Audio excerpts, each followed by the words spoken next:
Assalamualaikum warahmatullahi wabarakatuh. Tonton Fahriza Nora Official. Subscribe, like, share, and comment. Assalamualaikum warahmatullahi wabarakatuh. Assalamualaikum warahmatullahi wabarakatuh. Alhamdulillahi rabbil alamin. Wabihi nasta'inu ala umurid dunya waddin. Asyhadu an la ilaha illallah wahdahu la syarika lah. Wa asyhadu anna Muhammadan abduhu wa rasuluhu la nabiyya ba'dah. Allahumma salli wa sallim wa barik ala sayyidina Muhammad wa ala alihi wa sahbihi ajma'in, amma ba'd. Allahumma 'allimna ma jahilna wa dhakkirna ma nasina wa fahhimna ma lam nafham. Subhanaka la ilma lana illa ma 'allamtana innaka antal alimul hakim. Rabbi syrah li sadri wa yassir li amri wahlul 'uqdatam min lisani yafqahu qawli. Jamaah maghrib yang dirahmati oleh Allah, kembali kita bertemu dalam kajian tasawuf. InsyaAllah pada malam yang berbahagia ini yang akan kita kaji adalah hakul walad alal walid, hak anak terhadap ayah. Diriwayatkan daripada Abi Hurairah radhiyallahu an bahwa Nabi sallallahu alaihi wasallam bersabda, min haqqil walad alal walid thalathatu asya'. Sebahagian dari hak seorang anak terhadap seorang ayah ada 3 macam. Ayyuhsin asmahu idza wulida. Yang pertama, hendaknya seorang ayah itu memberikan nama yang terbaik untuk anaknya apabila anak tersebut dilahirkan. Wa yu'allimuhul kitab idza akilah. Dan hendaknya seorang anak seorang ayah mengajarkan kepada anaknya Alkitab, artinya Al-Quran, apabila anaknya sudah berakal. Wa yuzawwijuhu idza adraka. Dan menikahkan anaknya apabila anaknya sudah mampu. Jadi para jamaah, di dalam hadis yang diriwayatkan dari Abi Hurairah ini ada 3 hak anak pada ayah, kata Rasulullah. Kalau dalam pertemuan yang lalu kita sudah membahas hak orang tua pada anak, sekarang sebaliknya, hak anak pada orang tua. Kalau anak dalam pertemuan yang lalu tidak menunaikan hak orang tua, berakibat menjadi durhaka pada orang tuanya, sebaliknya juga seperti itu para jemaah. Kalau para ayah dalam hal ini, dalam bab ini, tidak menunaikan hak anaknya, dia pun akan bisa durhaka kepada anak. Jadi biasa ada dengar tanya, anak durhaka, InsyaAllah nanti akan takalon yah durhaka. Apakah ruh termasuk udanyo sebagai yah durhaka dan melaka beru munyak-munyak dan taubat. Yang pertama, hak yang paling utama adalah memberikan nama yang baik kepada anak. Apabila anak dilahirkan, ayah berkewajiban memberikan nama yang baik, kata Rasulullah. Di saat nama anak kita berikan dengan tidak memperdulikan apakah itu baik atau tidak, maka kita telah melanggar satu hak anak. Yang kedua, mengajarkan kepada anak kita Alkitab. Alkitab yang dimaksud di sini bukan Injil, tapi Quran. Mengajarkan Al-Quran kepada anak kita. Kapan? Idza akila, kata Rasulullah, apabila motorik anak sudah mulai berkembang. Kalau dengan bahasa sekarang, apabila motorik anak sudah mulai berkembang. Kalau bahasa fikih, mumayyiz, apabila anak itu sudah mumayyiz, sudah punya kemampuan membedakan, berikan pelajaran kepada dia tentang Al-Quranul Karim. Yang ketiga, yuzawijuh, menikahkan. Kita orang tua, ayah berhak menikahkan anak. Hak anak berarti kewajiban kita untuk mengantarkan anak kita sampai ke jenjang pernikahan apabila anak kita sudah mampu secara fisik ataupun mental untuk menikah. Nah, itu 3 kata Rasulullah sallallahu alaihi wasallam. Kemudian ruwiya an Umar radhiyallahu taala an, diriwayatkan dari Sayyidina Umar, semoga Allah ridha untuk beliau, anna rajulan jaa ilaihi bibnihi, ada seorang laki-laki datang menghadap Sayyidina Umar dengan membawa anak laki-lakinya. Di saat itu Sayyidina Umar sebagai Amirul Mukminin, pemimpin, maka wajar kalau ada orang menghadap mengadukan persoalannya karena beliau pemimpin. Datanglah seorang laki-laki menghadap Sayyidina Umar membawa anak laki-lakinya. Apa yang dilaporkan oleh laki-laki tersebut? Faqala inna bani hadza yu'iquni. Kata laki-laki itu, wahai Amirul Mukminin, anak laki-lakiku ini mendurhakaiku, katanya. Dia melaporkan kepada pemimpinnya di saat itu, yaitu Umar ibnu Khattab, bahwa anaknya telah durhaka. Itu laporan ayah kepada pemimpin saat itu. Di saat Sayyidina Umar mendengar laporan itu, faqala Umar radhiyallahu an libni. Sayyidina Umar berkata kepada anak tersebut, memberi nasihat. Ama takhafullaha fi uquqi walidaik fa inna min haqqil walid kadza wa min haqqil walid kadza. Kata Sayyidina Umar, tidakkah kamu takut berbuat terhadap Allah dalam berbuat durhaka terhadap ayahmu? Karena sesungguhnya seorang ayah itu punya hak seperti ini, seperti ini, seperti ini, kata saya. Sayyidina Umar menjelaskan hak orang tua, hak ayah, seperti yang telah kita kaji di malam yang lalu. Rupanya di saat Sayyidina Umar menasehati anak tersebut agar takut kepada Allah, jangan mendurhakai ayahnya, karena seorang ayah itu punya hak yang besar pada anaknya. Anak tersebut menyanggah. Faqala banu, anak tersebut menyanggah, ya Amiral Mukminin, hai Amiral Mukminin, amal libni alal walidihi hak. Apakah tidak ada bagi seorang anak terhadap ayahnya hak? Kalau bahasa kita, apakah cuma orang tua yang punya hak pada anak? Kami anak-anak tidak punya hak pada orang tua, pada ayah, kata anak itu.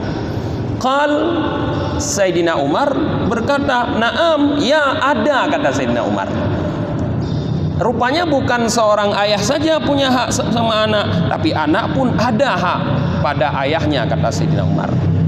Haqquhu alaihi ayyastanjiba ummahu. Yang pertama dijelaskan oleh Sayyidina Umar, haknya seorang anak terhadap ayah, hendaknya seorang ayah itu memuliakan ibunya anak itu. Jadi hak anak kita pada kita sebagai ayah yang pertama, kata Sayyidina Umar, kita memuliakan ibunya. Apa makna memuliakan ibunya? Dipahami oleh Abu Lais, yakni la yutazawwiju imra'atan dani'atan. Jangan seorang laki-laki itu sebagai calon ayah menikahi perempuan yang hina, perempuan yang rendah akhlaknya. Jangan menikahi perempuan yang rendah akhlaknya. Kenapa? Likaila yakunu libni ta'iru biha, supaya anak yang akan dilahirkan oleh perempuan itu nanti tidak merasa hina dengan sebab ibunya adalah perempuan rendahan. Nyan hak yang pun itu dulu, sekarang kita sudah tidak bisa melakukan lagi. Anjil kita cop jino nanya kan? Hai kalam karap najuk codi pulau no pegangnya. Dulu artinya ini pelajaran ini kita mengingatkan kepada anak-anak kita. Jangan sampai menikahi perempuan-perempuan yang akhlaknya tidak baik. Karena di saat kita mau menikah, yang harus kita perhatikan bukan cuma kebutuhan kita, tetapi juga hak anak-anak yang akan lahir dari pernikahan kita. Seorang istri itu bukan hanya dibutuhkan oleh suami, tapi juga dibutuhkan oleh anak-anak yang dilahirkan sebagai seorang ibu. Maka kita sebagai seorang suami atau calon suami tidak boleh egois dalam menikah, menilai seorang perempuan itu hanya kepentingan pribadi kita. Tapi ingat, akan ada orang-orang yang terlahir dari sebab pernikahan kita. Jadi harus kita pahami kebutuhan mereka. Maka munyo salah katanya pilih istri. Kalau salah kita memilih istri, kita salah satunya telah berdurhaka kepada anak. Ya. Jadi memilih istri ini para jamaah, di dalam sebuah hadis Rasulullah mengatakan tungkahul mar'atu li arba. Ada 4 faktor kata Rasulullah yang menjadi motivasi bagi seorang laki-laki menikahi wanita. 4 faktor kata Rasulullah yang memotivasi kita untuk menikah dengan seorang wanita. Keempat tersebut adalah, yang pertama li jamaliha, karena kecantikan. Artinya bentuk fisik, paras. Tertarik kita laki-laki menikah dengan seorang wanita karena kecantikannya. Tapi kecantikan ini relatif, sehingga lain mata yang memandang, lain penilaian. Boleh jadi cantik pada kita, tidak cantik pada orang, atau sebaliknya menurut orang tidak cantik, tapi menurut kita cantik. Jadi yang memotivasi kita untuk menikah pertama sekali kata Rasulullah, salah satunya yaitu kita lihat wanita itu tertarik kita karena kecantikan fisiknya, dan itu wajar. Yang kedua, li hasabiha kata Rasulullah, karena garis keturunannya.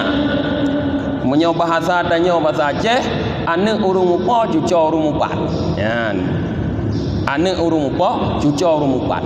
Jadi jelas keturunannya orang baik-baik atau keturunan orang berada. Nyan galak kau menikah. Tertarik kita untuk menikah. Yang ketiga, wali maliha, karena hartanya. Nah, maka banyak sekarang laki-laki yang mau membawa mahar banyak kalau perempuan itu sudah ber-SK, ya kan? Karena SK PNS, bubak guru, bubak rumah sakit, bubak kantor, dumpat. Asal karena SK-nya kamu hai je lemeh. Bahkan karena itu jadi motivasi bagi laki-laki, sudah diperkirakan oleh Rasulullah. Nah, munyona harta urinang yang tertarik untuk dinikahi oleh laki-laki. Timnya urinang gatin. Nah, pio-pio le. Kekalian lain le, kecuali lain ham demung baru kekerling kenaan bayang gatin. Nyan liuragam. Yang keempat, wali diniha, karena agamanya kata Rasulullah. Nah, karena agama ini maknanya karena kebaikan budi pekerti akhlaknya. 4 hal yang menjadi motivasi kita menikahi perempuan kata Rasulullah. Yang paling ditekankan oleh Rasulullah di sini apa? Far bidatid din taribat yadaka kata Rasulullah. Utamakan kata Rasulullah wanita yang memiliki agama, yang berakhlak mulia, kamu akan beruntung. Kalau kita mengutamakan dalam mencari istri akhlaknya, agamanya, pemahaman terhadap agama, maka kita akan hidup bahagia kelak kata Rasulullah. Nah, Rasulullah tidak menafikan 3 faktor yang lain, cantik, keturunan, dan harta, tapi beliau tekankan perhatikan yang keempat, itu yang paling utama. Kalau terkumpul semuanya, alhamdulillah. Mandumna ba'ni nangyan, agamanya baik, keturunan orang baik-baik, hartanya banyak, cantik lagi. Nyan alhamdulillah, seperti mendapatkan bidadari surga kita. Tapi kan jarang. Ulama mengungkapkan al-mar'atu salihah kal ghurabil a'sam. Perempuan salih itu, perempuan yang salihah itu kal ghurabil a'sam, seperti burung apa namanya? Ticem aa bahasa Indonesia. Burung gagak yang putih sayapnya. Nana demong ticem aa ada burung gagak yang putih sayapnya. Susah anda dari demung. Kecuali double cet putih. Umumnya hitam. Seperti itulah wanita saleh. Susah untuk ditemukan wanita yang salehah. Seperti kita mencari burung gagak yang warna sayapnya putih, kata Rasulullah.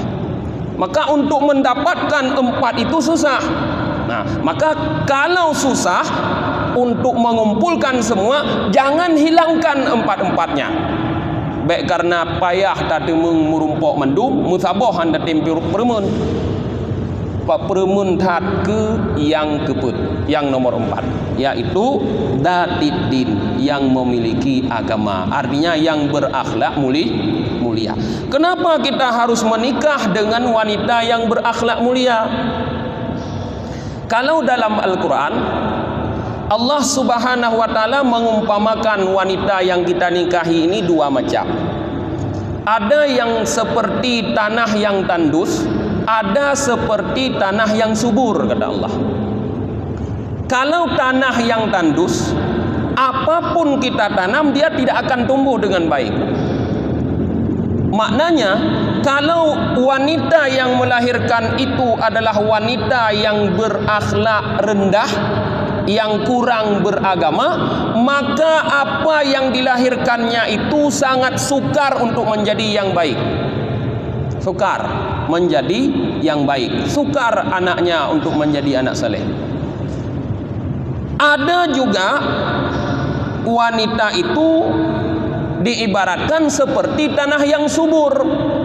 Apapun yang kita tanam akan cepat tumbuh dan berbuah karena tanahnya subur. Nah, wanita-wanita yang akhlaknya baik, kalau dia melahirkan, maka mudah untuk membentuk anaknya menjadi anak-anak yang baik. Maka ibu sangat berpengaruh pada terbentuknya seorang anak, para jemaah. Maka dalam sebuah hadis disebutkan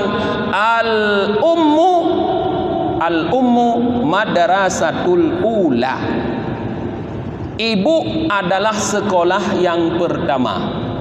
Ketika sikula pun ulam SD ketika kon dah sikula pun ya ne, mana sekolah yang pertama untuk anak kita? Ibunya. Jadi pendidikan yang pertama diterima oleh seorang anak dari ibu. Maka kalau ibunya wanita yang baik-baik, maka tentu pendidikan yang diterima oleh anak pendidikan yang baik-baik pertama. Ibunya suka baca Quran, mulai dari anak itu dalam kandungan ibunya suka baca Quran, maka yang terdengar di telinga anak itu pertama Al-Quran. Kalau ibunya suka goyang TikTok, ya yang dirasakan oleh anak itu pertama sekali goyangan TikTok. Wajar nanti anak tersebut lahir besar lebih lagi bergoyang daripada ibunya. Jadi tergantung ibu, para jemaahnya yang golong-golong kawin menyona yang muda atau yang kaduha-duha anak kena berkawin, ingatkan anak kita, cari calon istri bidzatiddin, yang punya agama yang bagus, karena kita akan melahirkan anak dari wanita tersebut yang haknya pada kita sebagai ayah adalah memilihkan ibu wanita yang baik. Jangan sampai kita durhaka kepada anak karena salah memilih jalan ibunya. Yang kedua, kata Sayyidina Umar, wa yuhsinus mahu, sama seperti hadis yang diriwayat oleh Abi Hurairah, memberikan nama yang baik kepada anak. Kenapa nama perlu kita berikan nama yang terbaik? Nah, Mungkin sebahagian orang menganggap tidak punya arti nama itu. Apalah artinya sebuah nama, kata orang. Sehingga dia memanggil orang bebas saja. Padahal Allah Subhanahu wa taala mengatakan jangan engkau lakap orang dengan lakap yang tidak baik. Ya. Dalam Al-Quran seperti itu Allah katakan, jangan memanggil orang dengan panggilan yang tidak baik. Memanggil orang dengan panggilan yang tidak baik adalah dosa. Maka siapapun harus diberikan nama yang baik seharusnya. Maka kita sebagai ayah di saat dilahirkan anak untuk kita, pilih nama yang baik, yang punya makna-makna yang baik. Pilih untuk anak kita. Jangan salah pilih nama. Ya. Kemudian yang ketiga, wa yu'allimuhul kitab, dan mengajarkan kepada anak tersebut Alkitab, yaitu Quran. Ini sama juga dengan hadis tadi. Mengajarkan Al-Quran kepada anak, para jamaah bukan hanya memberikan pelajaran bacaan. Sebahagian kita sudah merasa bangga kalau anaknya sudah pandai membaca Quran. Itu salah. Bukan hanya memberikan pelajaran kepada anak supaya anak itu menghafal Quran. Sebahagian kita merasa bangga kalau anaknya sudah khatam menghafal Quran. Itu juga keliru.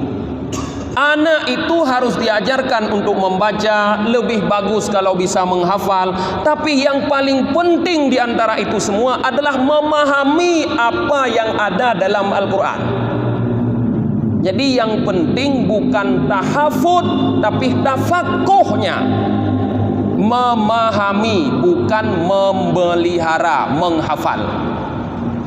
Seandainya tidak ada orang yang menghafal Quran, Quran itu tidak akan berubah. Karena Allah sudah menjanji, inna nazzalnahu dzikra wa inna lahu lahafidun. Kami yang menurunkan adzikra, kata Allah, dan kami yang memelihara. Akan berubah. Tapi orang-orang bisa tidak paham terhadap apa yang diturunkan oleh Allah kalau tidak ada orang yang berusaha memahami Al-Quran. Nah, jadi yang paling penting bukan kita mengenyampingkan membaca dan menghafal, penting, tapi yang lebih penting dari itu memahami. Setelah anak-anak kita paham isi Al-Quran, apakah kita sudah boleh berbangga? Tidak juga. Karena banyak orang yang paham tapi tidak mengamalkan. Lah orang yang jarang-jarang yang kamalim-malim, tapi hanya gepubut lagi yang gedepunyan. Gepegah betul, gepubut salah. Kon haba lagi but, kon but lagi pegah. But lain, pegah lain. Maka orang tua itu setelah mendidik anaknya memahami, dia perlu mendampingi anaknya untuk mengamalkan isi Al-Quran. Berikan contoh. Itulah makna dari firman Allah, ya ayyuhalladzina amanu qu anfusakum wa ahlikum nara. Hai orang-orang yang beriman, jagalah dirimu dan keluargamu dari api neraka. Kalau kita sudah mampu mendidik anak untuk memahami Al-Quran, kemudian dampingi, berikan contoh agar dia mengamalkan apa isi Al-Quran, sudah berhasil kita menjaga anak kita daripada api neraka. Kau berhasil terjaga. Di saat keberhasilan itu sudah terjadi, baru boleh kita merasa bangga, merasa senang. Munyonyan hanalom kiban ta bangga, kiban ta senang.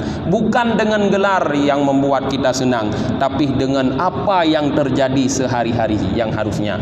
Untuk apa gelarnya tinggi-tinggi, al-hafid, doktor, insinyur, macam-macam, tapi amalannya tidak ada. Tidak punya gelar apapun, tapi kalau dia beramal dengan Al-Quran, itu yang terbaik, yang boleh kita banggakan berjemaah. Kemudian di saat Sayyidina Umar telah menjelaskan 3 hak anak pada ayah ini, anak ini menyanggah lagi. Anak ini mengatakan, faqala benu, anak ini berkata, fa wallahi mastajaba ummi. Demi Allah hai Amirul Mukminin, dia bersumpah, mastajaba ummi, ayahku tidak pernah memuliakan ibuku, katanya. Hak anak pertama, seorang ayah harus memuliakan ibu. Anak ini mengatakan, ayahku tidak pernah memuliakan ibuku. wa ma hiya illa sanadiyatun ishtaraha bi arba'ati dirham.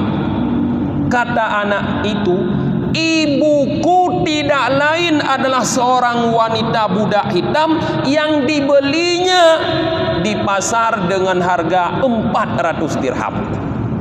Nyan gejok ke rumah ke ba urang inang nyan lahi ane. Wajar ane kau nyanjut ke ane durhaka. Wanita dijumpai di pasar. Pat merumpok ane roje dem kawin ngam rumah ane. Merumpok bak kafe nan malam. Bak kafe merumpok malam. Sama-sama duk jet kopi. Galak aku hidari kan jok ke rumah. Wajar ada lahi ane durhaka. Menyomai duk bak kafe de malam ane hai wawa bak kafe sampai bengah. Ada lahi ane. Jadi hati-hati. Jadi anak ini merasa ibunya bukan wanita mulia. Karena ibunya itu hanya seorang budak yang dibeli oleh ayahnya dengan harga 400 dirham. Kena adanya bak perle murah jelame kadang. Ya, bak perle murah jelame tak saya sekun tak barang-barang rontokan aju mentong tanya. Ai dia fikir saya jelame bek ludat. Nya ke hati-hati.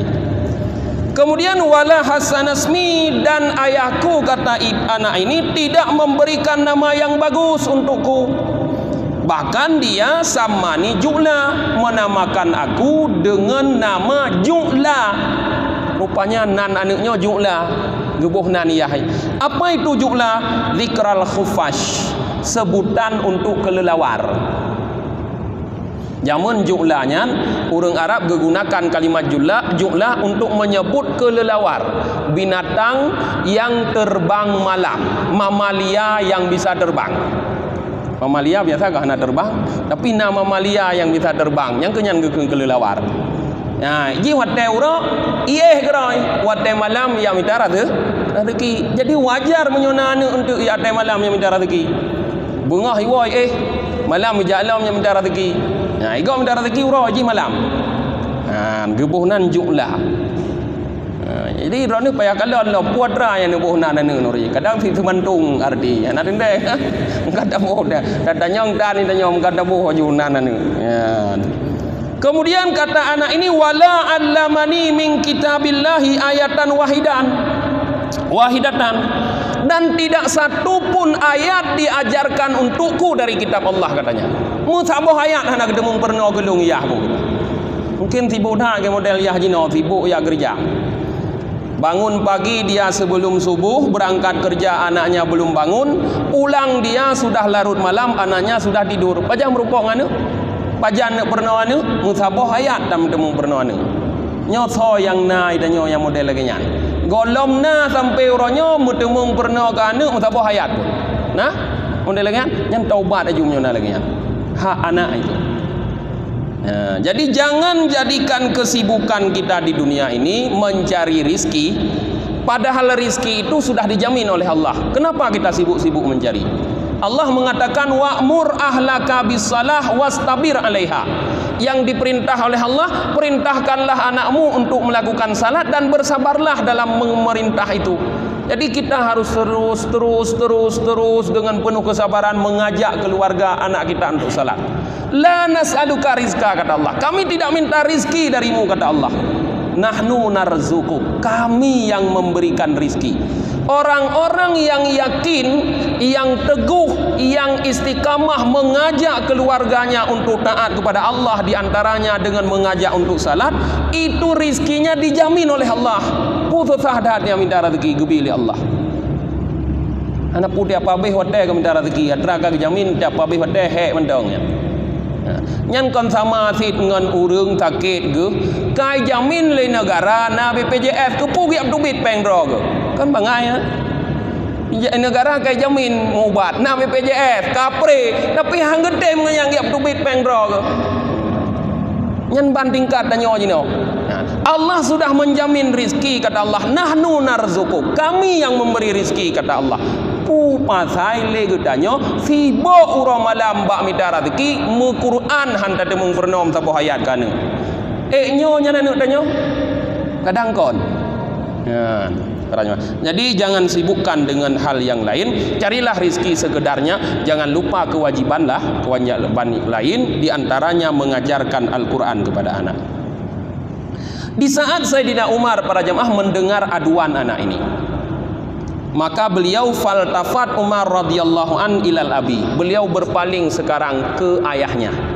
Kalau tadi beliau menceramahi anak karena dilaporkan oleh ayahnya bahwa anak ini anak durhaka, sekarang Sayyidina Umar berpaling ke ayahnya. Apa kata Sayyidina Umar? Taqulu ibni ya'ikuni, kamu melaporkan bahwa anakku mendurhakai aku. Fakat akaktahu qabla ayyu'akkaka, padahal kamu sudah lebih dahulu, kata Sayyidina Umar, durhaka kepadanya sebelum dia mendurhakaimu. Dan para jemaah, heboh anyo-anyo yang kepegah Sayyidina Umar, tidak ada satupun yang dipenuhi oleh ayah. Maka Sayyidina Umar langsung memvonis bahwa ayahnya itu adalah ayah yang duluan durhaka kepada anak, maka menyebabkan anaknya menjadi anak durhaka. Artinya munyolegenyan model kontiro anu tagai gede lam durhaka mandua ngayah yang tiga aja. Mutiga ngan yah yang model legenyan. Kon cuma anu angka hati-hati jemaah. Lado mitanya mono tanya dah pegah lado minta rezeki, lado kau minta rezeki, lado ngai ibadah nasi model dengku dengan model dengku dagingnya nasi tanya lado minta ngai ibadah. Aduh mutuji tapi meratip mutuji anu anak dupu ide pupu di hom nyan pi pala si dengan lanjut ibadah. Ya silahkan ibadah karena itu tuntutan, tapi mendidik anak juga ibadah. Kau ni mutuji mentang ibadah irumah pi ibadah. Jadi harus kita atur kegiatan kita yang proporsional, sesuaikan tempatnya masing-masing. Kapan kita harus ke masjid, kapan kita harus dengan anak kita mengajarkan. Lebih baik kalau kita betah di masjid, bawa anak ke masjid, biar di masjid anak itu bisa diajarkan, dan dia bisa melihat orang-orang taat di masjid, bisa bergaul dengan orang-orang saleh di masjid. Bah itu rilan backdraw mentang taja tanya saleh draw dan anak ada perempuan anak salah hai gede saya tanya saleh nyan itari ibu anak du malam neraka beranya. Dalam riwayat yang lain ditambahkan, kata Sayyidina Umar, waqad asaqtahu qabla ayyusiaka, sungguh kamu telah berbuat jahat kepadanya sebelum dia berbuat jahat kepadamu. Jadi Sayyidina Umar tidak hanya memvonis ayahnya durhaka kepada anak, tapi juga memvonis ayahnya telah berbuat jahat kepada anaknya sebelum anaknya berbuat jahat kepada ayahnya.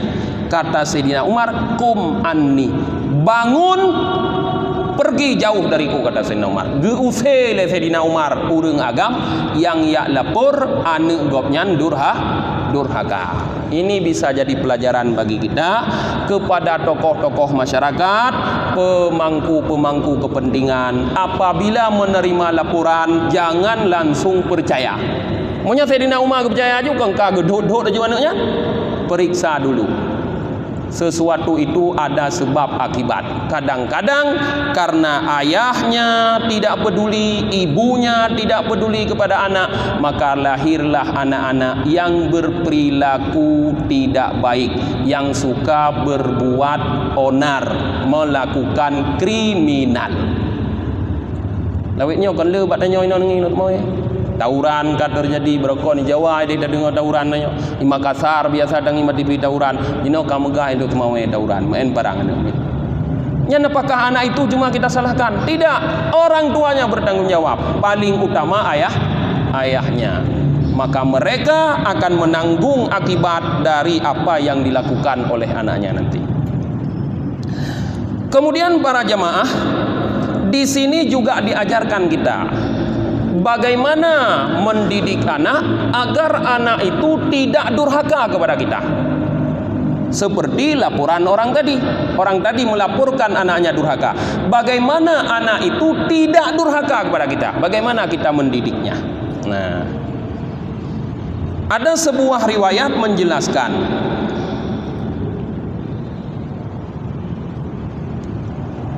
Ruya an ba'dis salihin, diriwayatkan daripada sebahagian orang-orang yang saleh, annahu kana la ya'muru benahu bi amrin.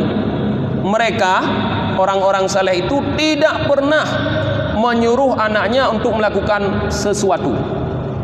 Jadi urang-urang saleh jamun hana galak meyuba anak, tidak suka memerintahkan anak. Wa kana idza taja ila syai', apabila dia orang saleh membutuhkan sesuatu, ada keperluan, ya'muru ghairah, dia menyuruh orang lain melakukan, bukan anak. Tanya kan tering dah mana? Kajak gede ziat, kabloknya ziat, kacoknya ziat, kapubutnya ziat, katulungnya ziat. Mana mendum-mendum tanya tayu.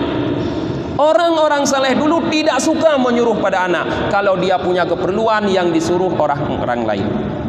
Kenapa? Apa alasannya? Nah, alasannya para jamaah, di saat ditanyakan fasuila an dzalik, mereka menjawab, faqala, orang saleh itu menjawab, inni akhafu anni law amartu bani bidzalika ya'sini fi dzalik. Kenapa tidak disuruh anaknya? Katanya, aku sangat takut kalau aku menyuruh anakku melakukan sesuatu itu, dia akan bermaksiat kepadaku. Di saat kita menyuruh anak, anak tidak mau mengerjakan, itu namanya bermaksiat. Tetayu haitem, tetayu sambah boleh anak dalam bantu haitem pukut. Itu sangat ditakutkan oleh orang tua zaman dahulu. Fayustaujabun nar, maka akibat dari anak memaksiat kepada orang tua, tidak menuruti perintah orang tua, maka wajiblah anak itu masuk neraka. Kata orang saleh itu, wa ana la ahriku bani binnar, sedangkan aku tidak akan mau membakar anakku dengan neraka. Artinya para jamaah, di saat kita memerintahkan anak melakukan sesuatu, artinya kita sedang membayang-bayangi anak dengan api neraka. Kalau dia tidak mau, berarti kita sedang membakar dia dengan neraka, dengan api neraka. Maka orang zaman dulu tidak mau membakar anaknya dengan neraka. Agar anaknya tidak dibakar dengan neraka, dihindarilah anak itu bermaksiat kepadanya dengan tidak disuruh apapun kepada anak. Tanya terus gunan dah temike andro. Tanya asai pokoji haitim. Oh, hanaya aku dengan neraka tuan. Ona ne? Je kana neraka. Titansang neraka tak tanya tu dah juga ne ditanya yang ban. Orang zaman dulu takut anaknya masuk neraka, sehingga dia menghindari untuk menyuruh kepada anaknya dengan melakukan perbuatan. Kemudian